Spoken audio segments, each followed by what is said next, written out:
Some days you just want to amplify your everyday look. Like when you want the look of false lashes without the extra effort, reach for Thrive Cosmetics Liquid Lash Volumizer Mascara. Or when you want all eyes on your smile, keep Empower Gloss Ultra Glossy Lip Serum in your bag. It's a burst of 24-hour hydration that smooths like a serum, shines like a gloss, and can be worn sheer or layered. You'll always look and feel your best with Thrive Cosmetics. Plus, every product is 100% vegan, cruelty-free, and made with clean, skin-loving ingredients that work with your skin, not against it. Amplify your everyday. Go to thrivecosmetics.com/shine26 for an exclusive offer of 20% off your first order. That's Thrive Cosmetics, CAUSEMETICS.com/shine26. The Timeline is a Blue Wire podcast.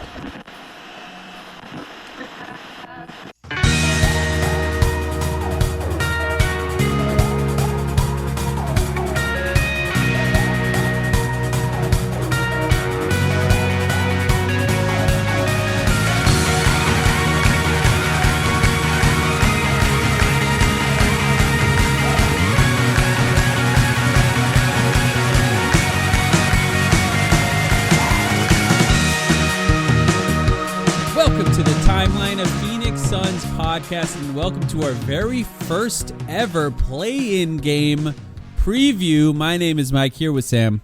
How are you doing, Sam? No intros, enough lollygagging around. We've got T-minus 24 hours until the play-in tournament. We got to talk about this game, Mike. I'm good. Yeah. I'm good. I'm ready for the first ever Suns play-in appearance. Yep. I'm happy that it's as the 7th seed and not as 8, 9, or 10. I bet there are still tickets available tomorrow to anyone who's gonna go to the game and support the Suns live tomorrow. I salute you, and you know, prepare yourselves for potential heartbreak. I salute you, but we got to talk about the Blazers, man. Are you ready? I feel ready. I do admit the NBA did not. And I always say they should consider podcasters more when they're thinking about scheduling games. And this time, I don't think they did. The season ended. They gave us 48 hours until the actual play-in game. And so that's the time that we had to prepare. I guess we knew it was Portland a little bit earlier, but I really did all my deep dive today into what we were looking at. And a new experience for us. It's been since 2010, I believe, since the Suns have played the Portland Trailblazers in any postseason fashion. And now we can, I guess, reignite some sort of whatever feelings that we had back then. 2010, 2010, right? Yeah, I think it was. I mean, to be honest with you, I didn't really have any feelings about them in 2010. Neither did I. I didn't mind those Portland teams. Brandon Roy, LaMarcus Aldridge. That was very early. LaMarcus Aldridge. They were fine. They were fine then, and they're fine now. I hold no ill will. It's just, it's just about going out to battle tomorrow night. Yep. So the way it works, for those who don't know, I think everyone listening knows, but just everyone to be safe, knows.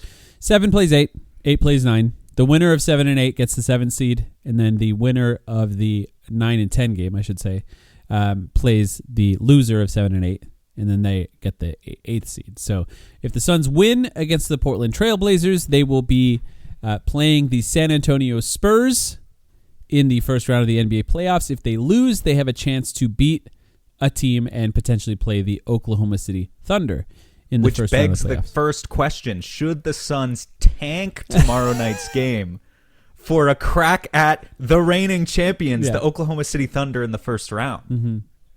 Is that how confident we're feeling? We're feeling we could go after anyone. We'll just give them this first game so that we can roll over the Clippers in game 2 and then take on the Thunder.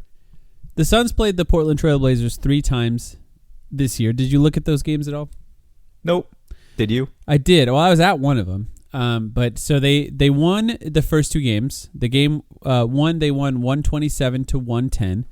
Game 2, they won 130 to 125. Teams were mostly healthy in both of those games. Denny played both of those games. The game that they played here in Phoenix that I went to, the Suns lost. Get this score. Guess what year this was? 92 to 77. 2001 ass score for that game. No Book, no Dylan, no Grayson, no Denny. Yeah. And the only post-trade deadline game between these two teams, this is what makes it difficult. I mean, I will say in this particular case with these two teams, they didn't change a ton at the deadline. But still, it's hard, like, I don't know, going back to a game where we beat them by 17 in November, what do you really learn from that? I'm not sure. They didn't change a ton in personnel, but the Trailblazers started playing a lot better. And to be fair, their season started very weird. Their coach was arrested after one game. So very weird start to the season for them. And now we are where we are. And kind of a weird season for them overall. But what I did to prepare for this is look at how they've played since the All-Star break, because that, I think, is actually a sample size where I think the Portland fans and people who cover that team could feel pretty confident going into this game. Whereas if you look at the Suns since the All-Star break, they are decidedly worse by most stats than Portland was in that time, although very injured, of course. We know that. Portland has played much better since the All-Star break. Let's just go over the team, first of all, just so we start to understand. First of all, Jeremy Grant has not played much lately. I believe the stat recently was that he hasn't played a game in April in like 7 years or something like that. That's a real stat that I saw online. He just is injured a lot towards the end of the year. He is currently a game time decision, so he could play. But in the absence of Jeremy Grant. Calf injury, I believe so. I want to say. So, yeah. Game time decision with a calf. For the Suns, Grayson Allen is a game time decision or questionable, and he's the only one on our injury report. They have been starting Drew Holiday, Scoot Henderson, Denny Avdia, Toumani Camara, former Sun for one summer league, and Donovan Clingan, who has really kind of beat the Suns pretty badly and just has become somewhat of a matchup problem for the Suns. This team is large. Their bench of the guys who play, Chris Murray, Robert Williams, Matisse Thybulle, Shaden Sharp, and then, Jeremy Grant's not listed as one of those starters, so Jeremy Grant could play. If he plays, I imagine he'd start. Maybe not, considering he's coming back from injury. But this team overall, pretty good, pretty big. They have a lot of size. They have Donovan Clingan shoots threes. Like, it's not just somebody he's huge, but he's not just huge. He also spreads the floor. They like to drive. They have guys who are fast off the dribble. Denny loves to draw fouls. And yeah, I got a lot of other stats, but when you first looked at this roster, what did you think? I want to start, sorry to cop out a little bit here, but just in terms of, I'm really curious how you felt knowing that it was this team and not the Clippers. Real quick, did you have an immediate reaction to that of preferring one way or the other? Yeah, I think I would have preferred the Clippers. I think I would have preferred the Clippers. I think I would have had a slight preference for the Clippers. I was just curious if we were on the same page there because I think it would have been or is going to be close either way. I think, we're pretty evenly matched with either team.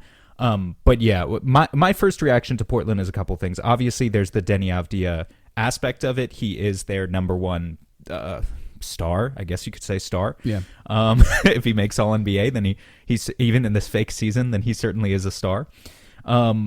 So there's that aspect of it, and finding a way to play Phoenix Suns basketball and be physical on the half-court offense of the Blazers in general without sending that guy to the free throw line 16, 18, 20 times, because that's what he's done throughout the season.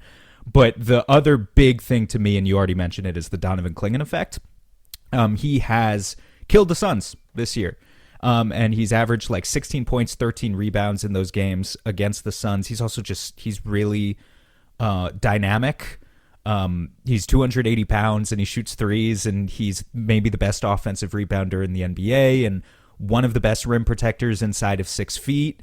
And that's not to say that he doesn't have any weaknesses. He certainly does. He can pass, like finding other guys. You can run him in delay actions, have him at the top of the key and get Denny going or other guys going towards the basket and have Clingan find them. So that's not to say that he doesn't have weaknesses, but Clingan is immediately the guy that entered my mind because he probably has 30 to 40 pounds on Mark Williams. He probably has 50 to 55 pounds on Oso Agudaro. And he just rebounds really well and spaces the floor, and that could be a challenge. Definitely. I mean, he's so much bigger than anyone on the Suns, so that's going to be the main challenge I think that they have. But they got a bunch of other guys that are challenging. Like you said, Denny, He's averaged less since they've played well, to be honest. He's averaged less, which happens sometimes, right? Because like when a team plays well, it's usually because other guys are stepping up a little bit. So it's something like almost 22 points per game since the All-Star break, but basically 9 free throw attempts in that time. So he's like getting almost half of his points at the free throw line. One of the largest percentages of points at the free throw line in the NBA of any player. Doesn't shoot well from three. Kind of likes to drive, put his head down, swing his arms around, do the James Harden thing. 20%, can I just say 20% from deep post All-Star break? Yeah. For Denny Avdia. Yeah. Which I don't think he's that bad of a shooter. I think that's just a cold stretch at a bad time. But it's a pretty big sample size. He did miss some games, but that's a pretty big sample size. Yeah, what is he on the season? Like 32? Something 31? like that. Yeah, I didn't even look because it's really not important. Like as far as what the Suns are looking at, they were kind of a different team for the last 30 or so games. So for me, I just looked at everything from the All-Star break in. Since the All-Star break, in fact, the teams with the most three-pointers attempted per game, number 1, Charlotte Hornets. Number 2, do you have any idea? It's Portland? Portland. Wow, that's surprising. Number 3? Is it Phoenix? The Suns. Yeah. Okay. In many ways, stylistically, Portland kind of plays like the Suns. They just have just have bigger guys. This is why I think they're a little bit of a problem for the Suns. I don't think they're bigger across the board, but they have bigger guys where it counts, you could say. Like they don't play quite as many guards, and we're talking about how huge Klingon is. Robert Williams III is another one, right? He's undersized, but between Klingon and Rob Williams, that's like 8 offensive rebounds a game. They're going to dominate the rebounds. Yeah. It's like 8 offensive rebounds a game.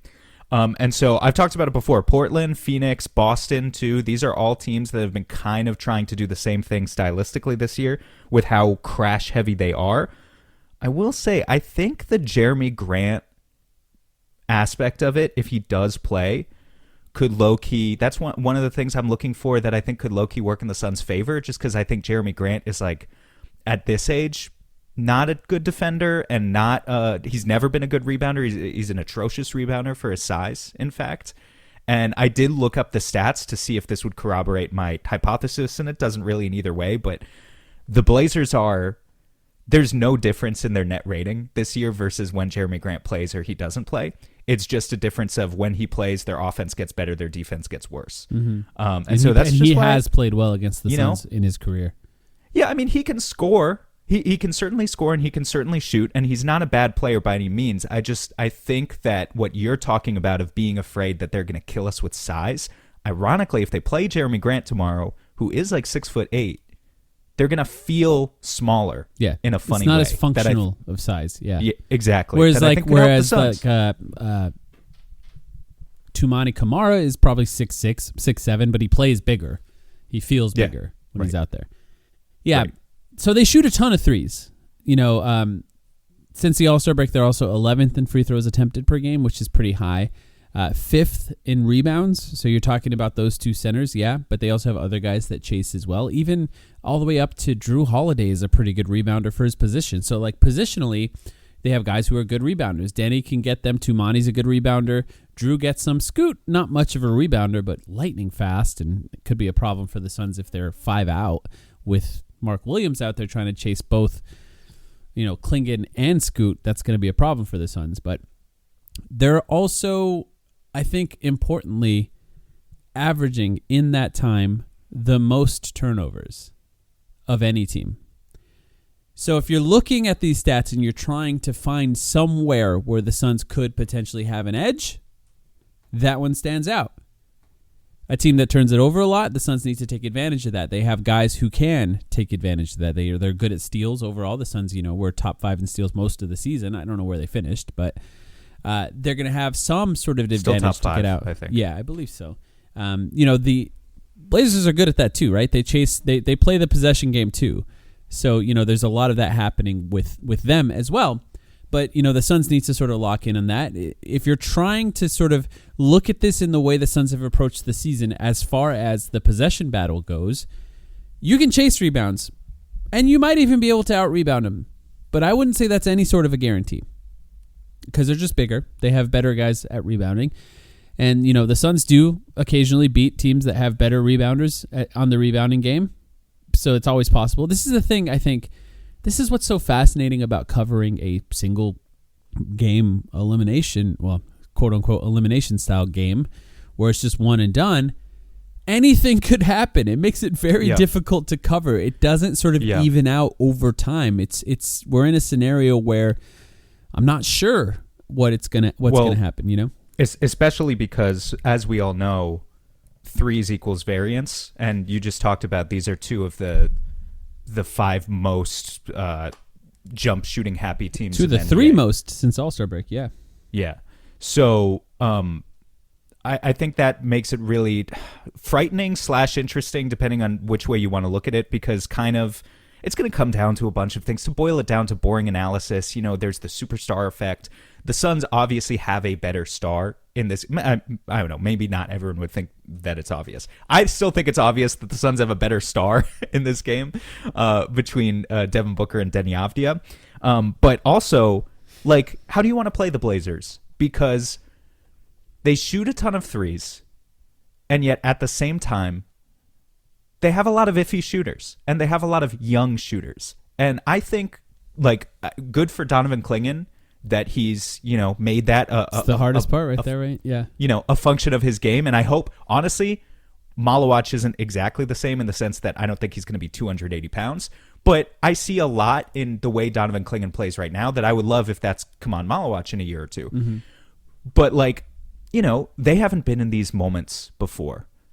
Toumani Camara is maybe I don't know if there's a way to objectively analyze this. There must be some way to dig down and make a stat of it. I think he's the streakiest shooter in the NBA. Yeah. You look at Toumani Camara's game log. He shoots 37% from 3 on 7 attempts per game. That seems pretty good. And then you look at the game logs, and it's he had 28 points last night and 3 points the night before that, and he's doing that all the time. And of course it averages out to, his regular 15 and 5 or whatever. But like you said, this is a quote-unquote single elimination game. Anything could happen. And maybe, I guess my question for you is, how do you start this game? Do you start this game by staying home on shooters, thinking that they're the Blazers, they're going to take 40-plus threes? Or do you throw the extra attention to build a wall, quote-unquote, around Deni, hopefully without fouling him, and make their shooters prove it a little bit? Yes, it's a great question, and I think we should even get into who should start in a second. But I think the trouble with this game is if you're looking at a series on the aggregate, you're probably saying, let's leave Clingan open. Let's protect the paint. Let's settle out there. And if he starts making threes, we'll start closing out on him. And you can do that in a single game. But if he makes 3 threes in a row in the first quarter, that's going to be a problem. That's going to be a problem for the Suns. If he misses 3 threes in a row, it's going to be a plus for the Suns in a similar way. And I think you probably still do that. You probably dare him to make it. And if you close out too hard, you're just opening things up for other guys. If they're playing 5 out and they have that much speed with Scoot and even Deni on the perimeter, that's tough. Toumani, though, since the All-Star break, he's basically been a shooter. You know what I mean? He's making 40%, basically. So post All-Star? Yeah. It's tough with him because he still has a lot of games, though, man. He has a lot of 1 for 7. No, you're right. It could be any. It's like Royce. Right? It could, I mean, I think he's a worse shooter than Royce, but sure. Yeah. Royce actually gets covered. Where Toumani makes a lot, but he's still they don't guard him like a 40% 3-point shooter yet, and he might earn that, by next season.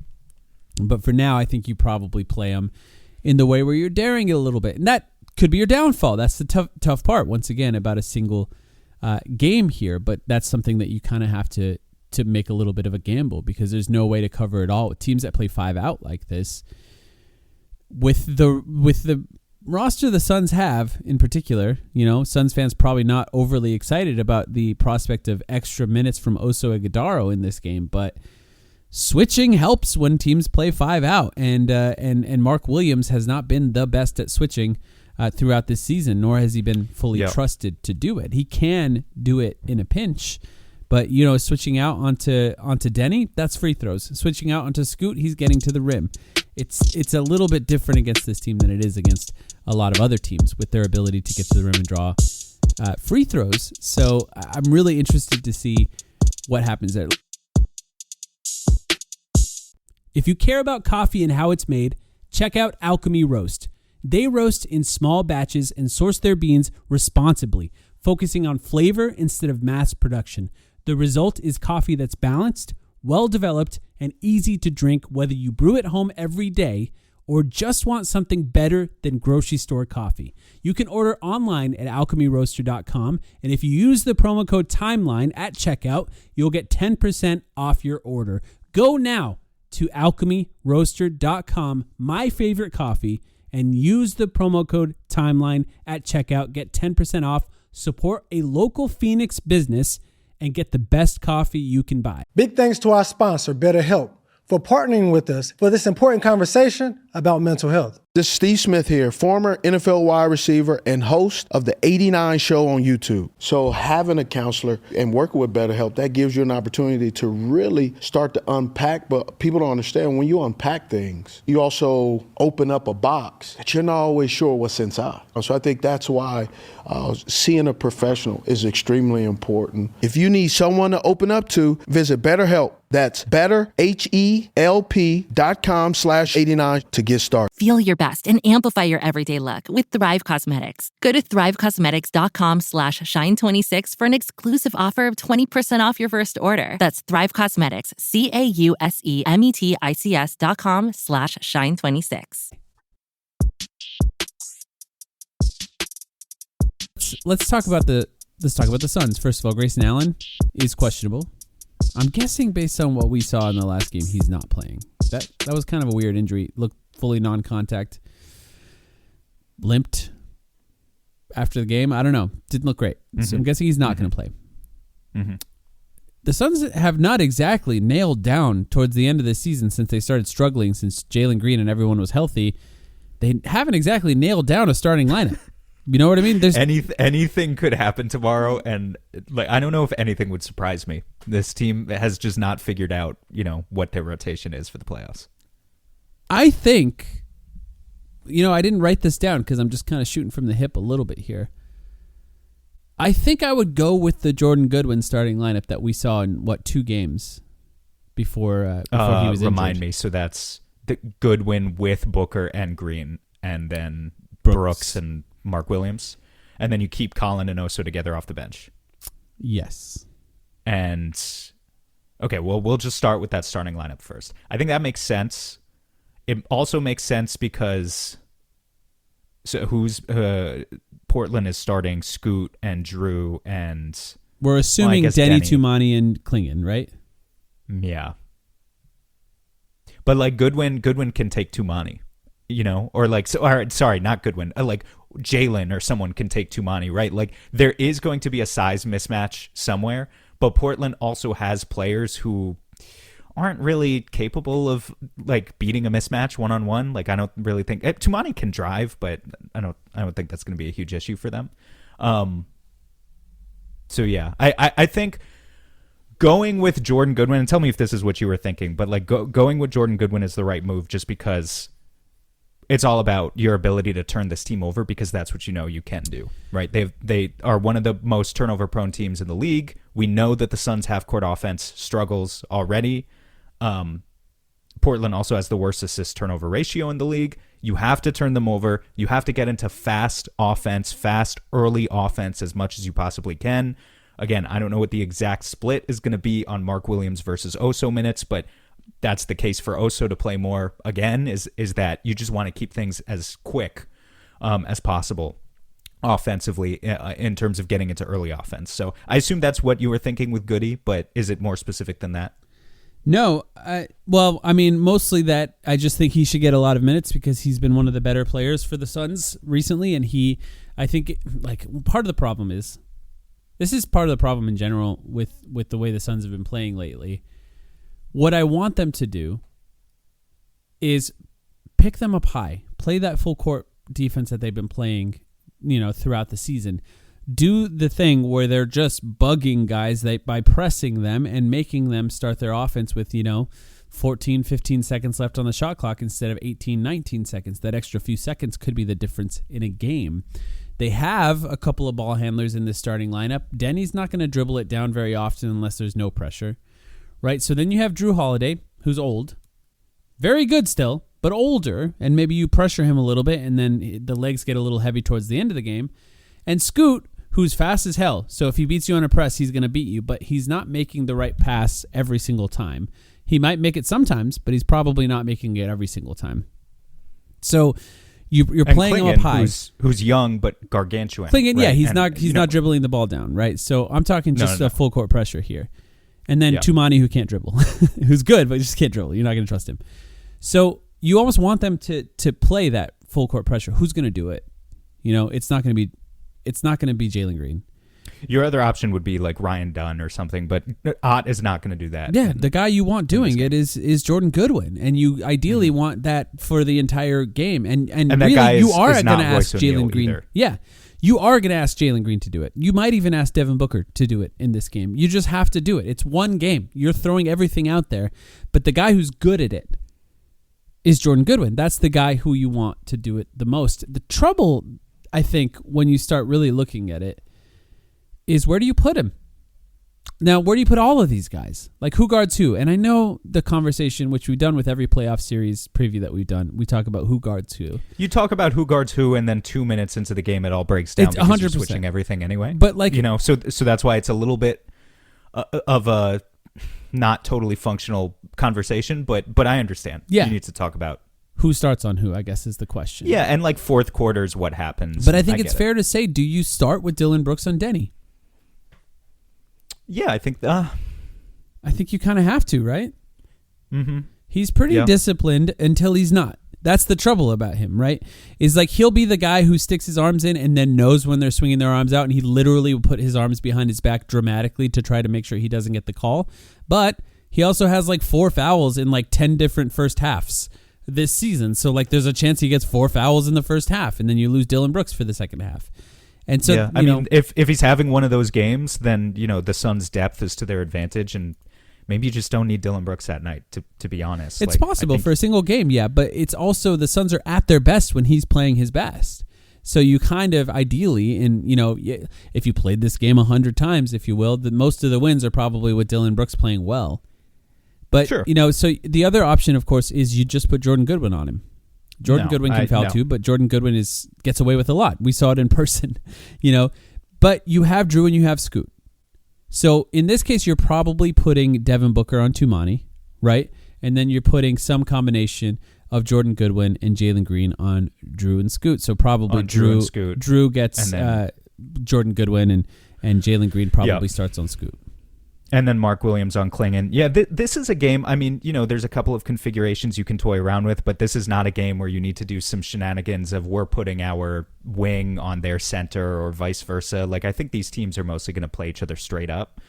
Dillon Brooks on Denny makes sense to me. But then there's kind of going to be 2 things. One, if you're playing up high, that's great. You want to pressure the ball. Big needs to be back because, you can't allow the transition opportunities for them. You can't allow the possibility for one of these blazing quick guards like Scoot to just break the press instantly and then like generate wide open threes.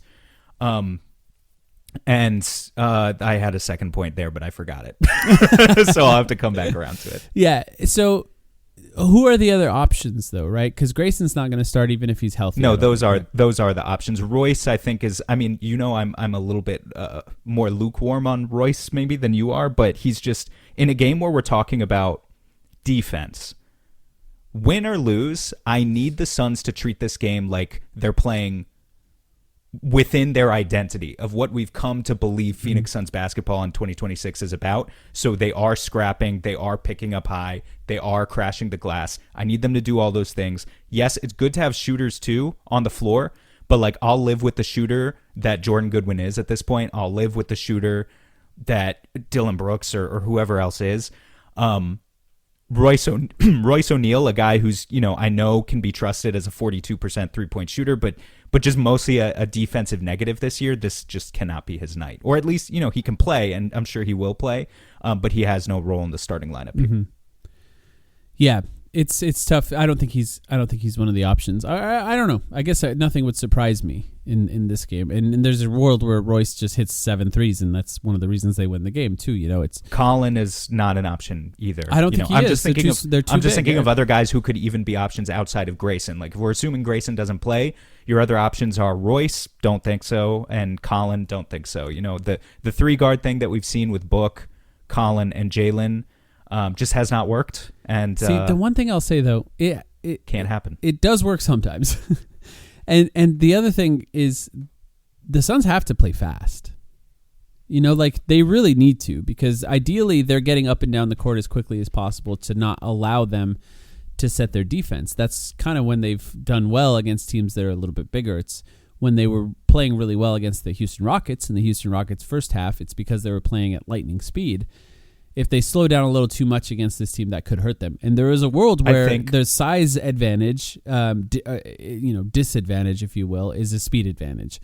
And I'm not saying that's definitely going to happen, but I think there's going to be minutes in this game where those 3 guys are playing together, and that's the reason it might or might not work.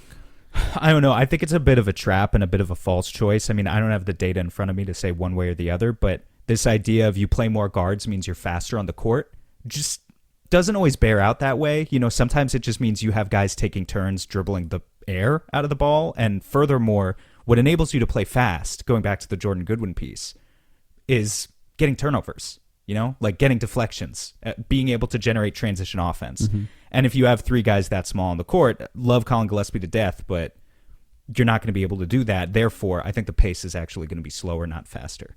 So Jordan Goodwin needs to do his job offensively in this game. That's clear. Like, they're probably going to dare him to shoot, and they might dare him to, step up and set a guard-to-guard screen and catch in the middle of the floor and, like, do something with the ball, right? He needs to be ready for anything offensively because people just don't have a lot of faith in him offensively. But, I think he's proved it to Suns fans this year. I think he's proved his ability to stay on the floor and not be detrimental offensively. And I'm just hoping that the defense will speak for itself. Single game to decide who gets the 7th seed. Would you play Rasheer Fleming? Well, okay, we didn't talk about the rest of the rotation. So starting 5, we don't have to break down how many minutes does everyone get, but we've got 5 guys.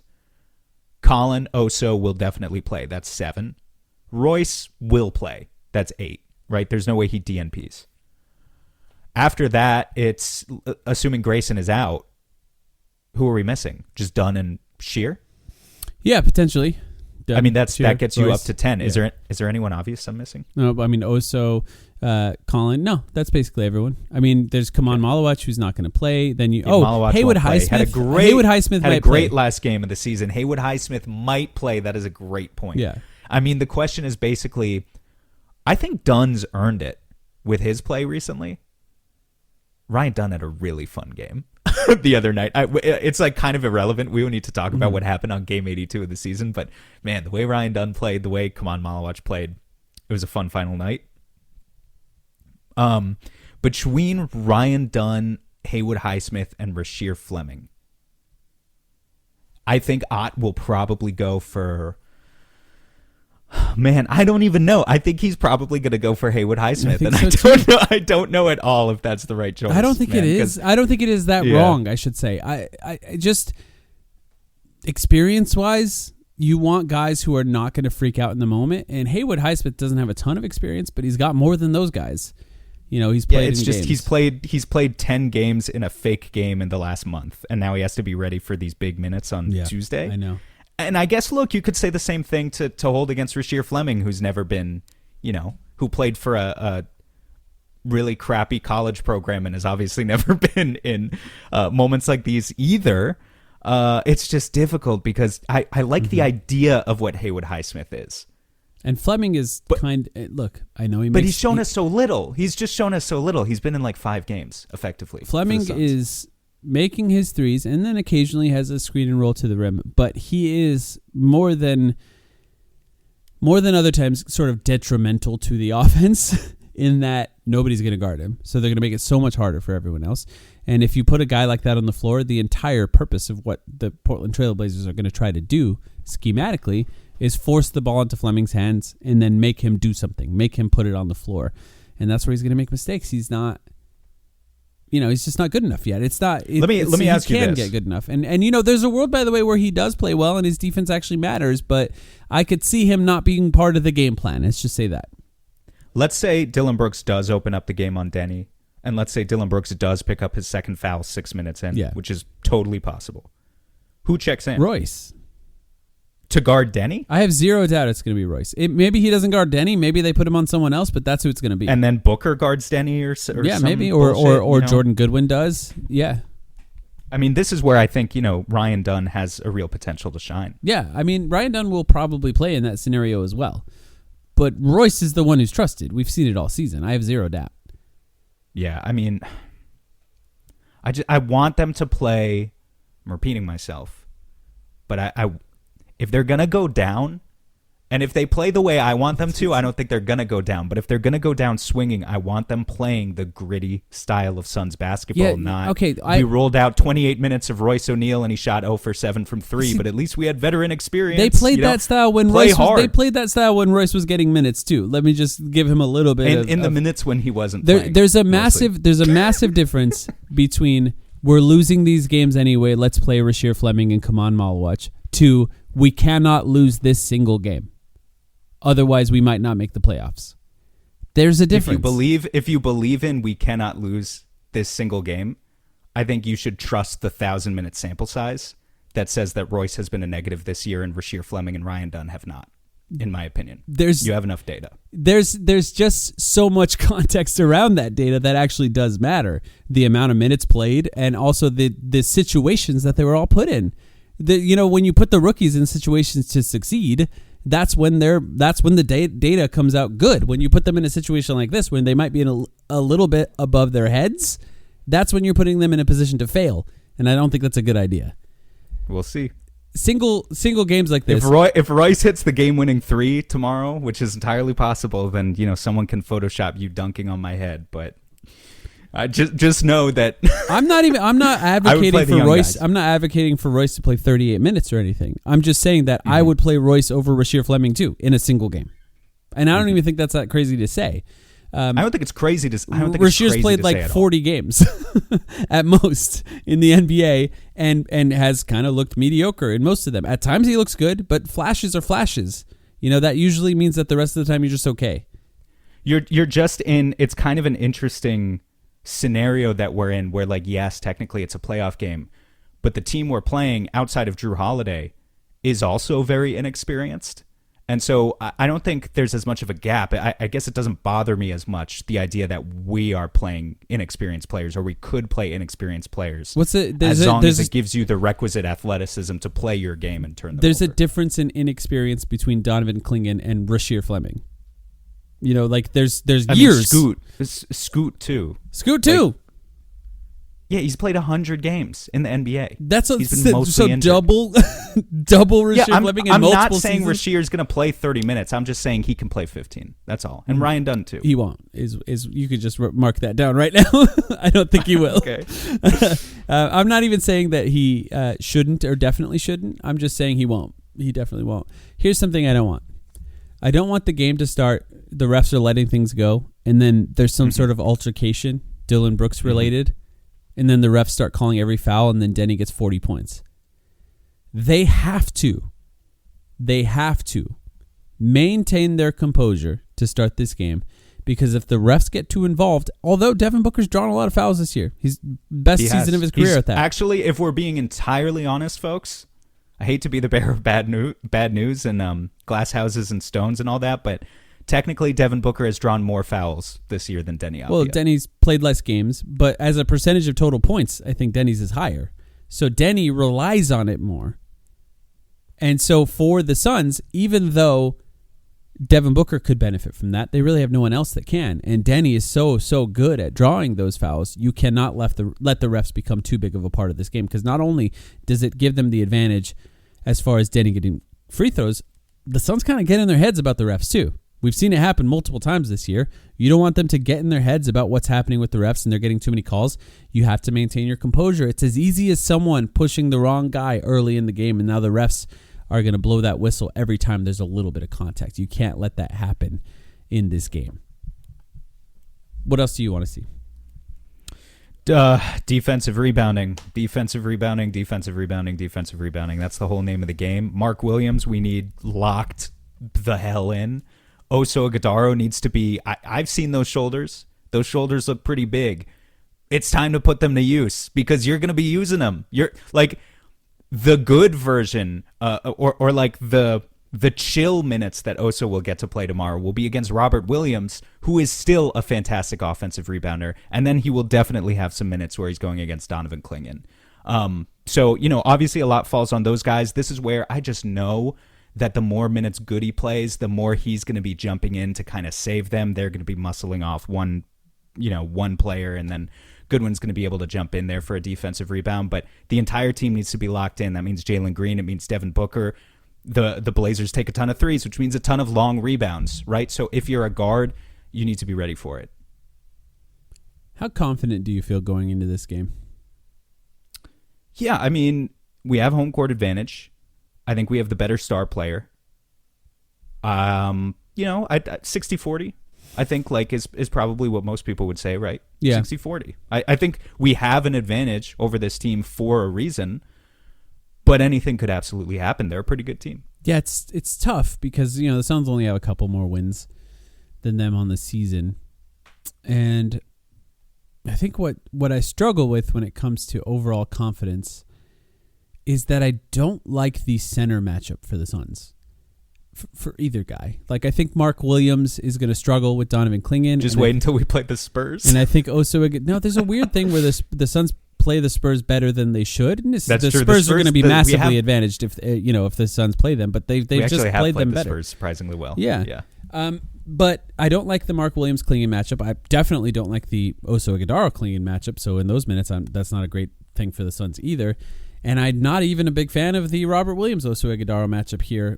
Robert Williams, Mark Williams is not the worst matchup for the Suns, but Robert Williams is also a very good rebounder and very physical with his rebounding, which I think could bother anyone really. And that, I think, is what makes me feel a little bit less confident in this overall game. But it's one game. Anything can happen. So it's not one of these things where it's like a guarantee it could go one way or the other. But my confidence, the more I looked at it, the more I thought about it, not high, I would say. It is one of those things, like if I think about the biggest sort of X factor, like the guy, if he plays well for the Suns, then they have a really great chance of winning. I think I would say Colin Gillespie. Because that's interesting. Because when Colin Gillespie plays really well offensively, and the Suns just have really great offensive stretches with Devin Booker off the court, which Devin Booker might play 47 minutes in this game, so maybe there's no time with him off the court, but there probably will be a little bit. When he plays well offensively, the Suns have a really big advantage because it's the combination of he does it by hitting 3 threes in a row. But then after that, when he's running around those screens and people are scrambling to get him, defend him, that's all of a sudden when Oso Ighodaro hits a dunk or Oso Ighodaro catches it in the middle of the floor and swings it to a Royce O'Neal corner 3. The ball starts moving a little bit more because of the panic that's created by the off-ball movement from Colin Gillespie. So he is a big factor. Now, of course, we know Devin Booker's the most important player in this game. Like, of course. But we're talking outside of that. When Colin plays well, it boosts the Suns' ceiling because it gives the offense another means of putting an opposing defense in rotation. And the Suns' ability to do that this season has been so limited. It's why their half-court offense flounders most of the time. Book can do it, but Dillon Brooks can't do it. And Dillon Brooks is a difficult shot maker, and I really love the fact that he averaged 20 points per game and whatever, but he's not drawing 2 to the ball like Devin Booker is. Colin Gillespie most of the time is not drawing 2 to the ball, but when it gets really hot, there are those pockets, right, that you're talking about, those moments where that panic creates opportunity, and it's one of the few times that the Suns can actually easily generate points in the paint. Of course, the other guy to talk about is Jalen Green. Who is going to guard Jalen Green on the Blazers side is something that I wonder. Yeah, because they have 2 really good perimeter defenders. I think it'd be Drew. Or they have two really good one-on-one defenders in Toumani Camara And Drew Holiday, who's a little bit older than, when he locked down Book in the finals and whatever, but I would still say he's a good defender. And I wonder, is it going to be Drew on Jalen and Tumani on Book? Yes. Is that the opening configuration? Yeah, I think that is the most likely scenario to start the game, and then they Scoot gets to hide on Jordan Goodwin if he starts, and then Denny takes Dylan Brooks or something like that. Yeah, I mean, yeah, I guess so. Like, is there a world where they put like Klingon on Jordan Goodwin and they just go a little gimmicky to start the game? Yeah, there is. And they just try to confuse the Suns, and then Jordan Goodwin has to shoot 5 threes in the first quarter. Maybe that's something they try right away. And if Goodwin can find a way to punish that, another X factor, of course, with his shot, that would be really, really valuable. I do think Booker's played well against Tumani. Now, Tumani's a good defender.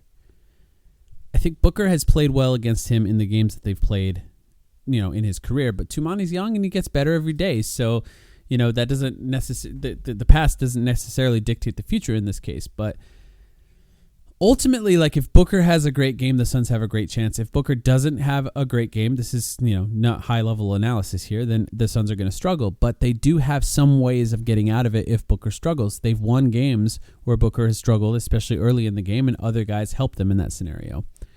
Jalen, Zach Lowe and Bill Simmons did their podcast where they were like drafting guys in specific categories for the playoffs and the postseason in general, and Zach Lowe drafted Jalen as his weak link. A potential weak link for the Suns. He talked about how he wants to see Jalen Green in the playoffs. I understand it too. He was really bad in the playoffs last year. Offensively. Really bad. Could not hit anything. But he has played a little bit better as of late, struggled sometimes as well. But, he is another guy where if he just has a great game offensively, just hitting shots, difficult shots, that makes the Suns really difficult to defend because other guys can do other stuff too. And Jalen Green is a bit of a guy who can swing the game in dramatic ways. So he's going to be a very, very important guy. Just to be 100% forthcoming, these data baller matchup stats that I'm looking at, I have no idea if these are accurate, but they would have you believe that Devin Booker has all-time a 62% true shooting percentage when Tumani Camara guards him.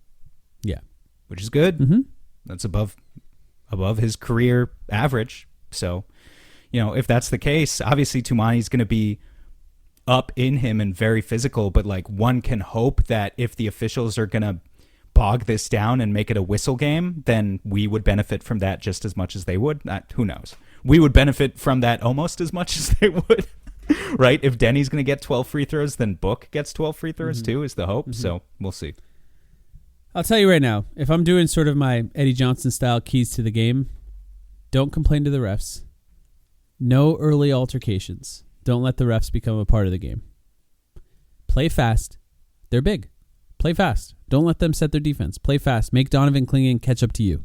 Don't let him get into the paint and then try to get to the paint after he's there. Make him catch up to you. 3, play defense high. Press. Slow them down. Play fast on offense. Slow them down on defense. Those, to me, are the biggest keys, as far as just strategy for this team in this game. If they do those things, that will give them a great chance. Now, if Portland gets out on the break and they score fast break points over and over on the Suns, that's a death knell. They need to slow them down. And if you let Donovan Clingan get to the paint and he plays 37 minutes, you're going to have trouble getting to the rim, which, to be frank, the Suns don't do anyway. So if they hit threes, that may not matter. But if you can find find ways to get to the rim and get some easy points, that's going to be really helpful against a team that has that are bigger than you like this. And then, of course, rebounding. But, rebounding is tough because it's you're just asking small guys to get rebounds over big guys, which, in some ways, you got to want it more. So that is kind of how you coach it sometimes. I don't want them to treat this game like they have another game after it. I don't want them to go into this game knowing they have another chance to make the playoffs. I want Portland to do that. I want the Suns to believe this is their only opportunity, and I want them to get in there, and I'd rather them play the Spurs. Both are bad matchups. Don't get me wrong. The Suns are not going to be favored. But I'd rather them play the Spurs. I just would rather it happen. And, God, imagine if we could have lined up something against the Lakers first round. I believe a 7th seed has made it every single time in the play-in. So the biggest disaster, knock on wood, would be the Suns being the first team ever as a 7th seed to not make the playoffs. So that's the main thing I want, don't get me wrong. But winning this game and allowing me to live a little bit stress-free for an extra few days would be very nice. Anything else to add? I would also appreciate them allowing me to live stress-free. You basically nailed it on the points we were talking about, right? Play fast, press, defensive rebounding, hands up, don't leave your feet around Denny. Easier said than done, I know. But, feet off the crowd, right? Embrace the fact that even if it's a minor advantage, you've been given an advantage in this game. You have home court advantage. Mm-hmm. If you turn them over, you get out. Not showboat. But like transition plays that get the crowd involved, that's going to give you guys momentum throughout the game. So maybe no back scratcher style dunks by Jalen Green when the game's on the line. No, that's just lay point. It in. Maybe just a little rim grazer one hander. Right. But I think if you play the athletic guys, those plays are just going to happen organically, and it's going to get the crowd involved, and it's going to make the place loud as hell. And the Blazers are going to be rattled. They're not used to being in those moments. So if you're going to the game tonight too, be super loud. Yeah, that's right. We're recording this Monday night, so we're going to keep it short. So we're going to end it here, so that everyone has the opportunity to listen before the game. I wish I could tell you what we're going to do next. I hope we don't have to cover another play-in game. Hopefully, we're going to do a playoff preview as our next podcast, but we'll see what happens. We'll see what the Suns allow us to do. But we appreciate you all. We're very excited to cover our very first play-in game, and happy the Suns have the opportunity to make the NBA playoffs. Thanks, everyone, for listening. We'll be back probably in the next few days.